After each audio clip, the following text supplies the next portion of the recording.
ስሙኝማ ጋይስ በጣም ደክሞችሁ በጣም መኖር አስጠልቷችሁ እንደውም ማልቀሳችሁ ተስፋ ቆርጣችሁ ታውቃላችሁ። ደከመኝ ያላችሁበት ነገር በህይወታችሁ ተፈጥሮ ነው።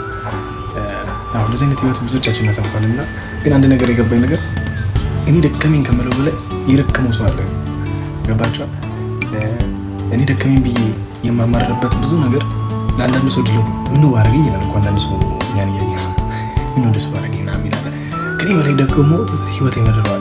ደግሞ የእሱን ድክመት አይቶ ደግሞ ሌላው ምነው እንደሱ ባረገኝ የሚላለ ድክመት ማይመስላችሁ የምሬ ነው ብላችሁ ምንም ይቺ ምድር ሰፈር የምናደርግባት ምድር ስለሆነች ሰፈር እያደረግን እየደከምን እየተነሳን እየጣርን እየጋርን ተስፋ እየቆረጥን እየተነሳ የምናልፍበት ምድር ስለሆነች በቃ የማያልፍ ቀን የለም፣ የማያልፍ ቀን የለም፣ የማያልፍ መከራ የለም። ሁሉን አልፈን ነው የምንሄደው፣ ሁሉን አልፈን። ስለዚህ ተስፋ እንዳትቆርጡ፣ የምናልፈው ማይታለፍ ቀን የለም።